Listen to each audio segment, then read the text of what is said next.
What's up guys, Coach Vish here coming at you with a breathing and bracing video. I have a squat, deadlift, row, bench type videos planned for the future. However, when writing up the scripts for those videos, I realized that step number one was always breathing and bracing. So I decided I'll make a video on breathing and bracing and why it is so important. If done correctly, breathing and bracing will add pounds to your lifts, all of them in fact, and not only that, you'll be actually lifting in a safe manner and you'll get injured a whole lot less. I've used this technique personally for the last couple years. The biggest jump in terms of weight that I've been able to lift while implementing this was my squat.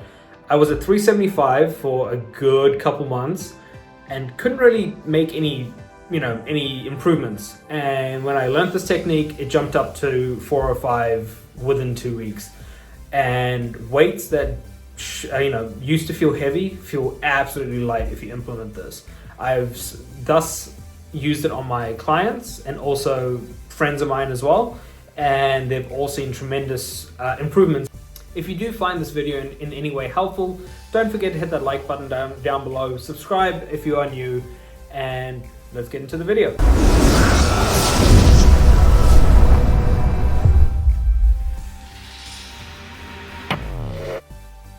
To help me explain the concept of breathing and bracing, I'm going to be using a soda can.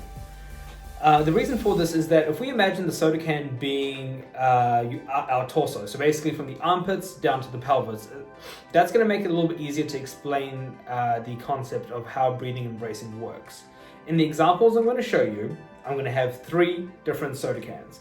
A soda can that is empty with a slight dent in it, a soda can that is completely empty but no dent in it, and then a third can that is full, hasn't been opened. I may have shaken it a little bit to give it some carbonation, but you'll get the idea in a second.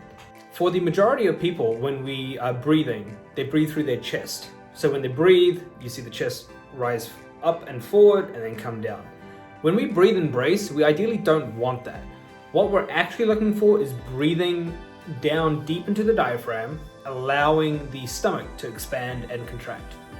So if done correctly, what actually happens is that it almost feels, again, it doesn't happen, but it feels like the air is getting pushed down into your stomach, making you big and fat, basically. That's the easiest way to explain it. You get nice and fat through the stomach, your obliques bulge out, and you also get a little bit of pressure pushing into the lower back as well. Again, those are all muscles of the core as well. You all want them to work together in order to make any sort of heavy lift. So as you can see here, this is that first can I was talking about with the dent. This is going to represent you flexing while lifting a heavy weight. And in these examples, I'm going to use the squat. So there's you standing, waiting to load yourself on the squat. A weight comes and you're going for a PR and see that? Yeah, that's what you don't want to happen. So when you are flexing your core, you're creating a dent in your own body, in your own body cylinder. And it's always going to break at that point there and you get pancaked like that. Now the second can, here we have no dent, but again, all the liquid has been taken out. So this is you not necessarily flexing your abdominals as you're doing your squat, but again, you're not bracing down on it either. So as you can see, when we add the weight right here, if I can balance it properly, there we go. So as you can see, it's holding the weight. And you'll notice this when you're squatting as well. You can hold the weight, but what if something were to happen? What if you get off balance, or you start to lose a little bit of motor control, or you bump the rack? Let's see what happens. Crunch. Usually what happens. Again, this doesn't happen in all cases, but I mean, you want to, without that brace, you kind of lose a lot of stability. So if anything does go wrong on the descent on the squat, you're more than likely just going to drop the weight or fail, or it's going to be a really ugly rep and it's going to cause some sort of injury somewhere down the line. Now we got the third can. So again, it's unopened. I've shaken it a little bit, as I said. So this is you breathing in through your diaphragm and then bracing. Okay, I don't know why I pointed, but hey, we'll take it. Alrighty, so we're going to add weight. And I think you know where this is going. Okay, as long as I can balance it. Oh, there we go. Okay, cool. I'm very happy. All right, so I thought about adding another 45 actually, but I didn't want to clean up just in case something would have happened. So there we go. So another 10 pounds. Again, you kind of get the idea. You know, it's able to withstand a lot more weight, right? Yeah, there we go. And then here we go. So now here's that. You know, if something were to happen, you accidentally bump the rack or you go down and, you know, you're not in the best position possible. You know, you have a failsafe. Now that your core is braced, you can safely move that weight even with a slight mistake. Okay, so now we have learned that breathing and bracing is a good thing to use, especially when we're lifting heavier weights. And again, you can use this for the squat, the deadlift, the bench, the overhead press, rows, Romanian deadlifts, you name it. Breathing and bracing can be used anywhere. But how do we train ourselves to breathe from our stomachs? There's an easy exercise for this. Just grab a kettlebell, as you can see right here, lie down on your stomach, put the kettlebell on your stomach. As you breathe out, let the kettlebell sink into your stomach. As you breathe in, push and raise the kettlebell up.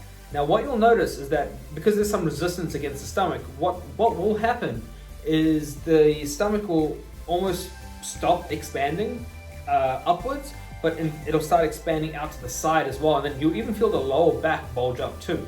That is a good thing. That's exactly what you want to happen. Usually I will do this exercise as a part of my warm-ups.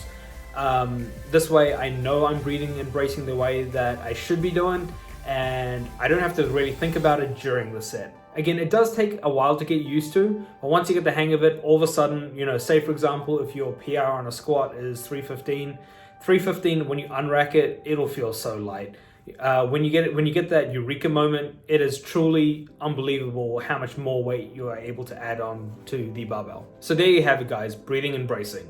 As I said, this breathing and bracing concept is going to come up a lot in my future videos, so I just wanted to make a video just so I don't have to repeat this over and over again.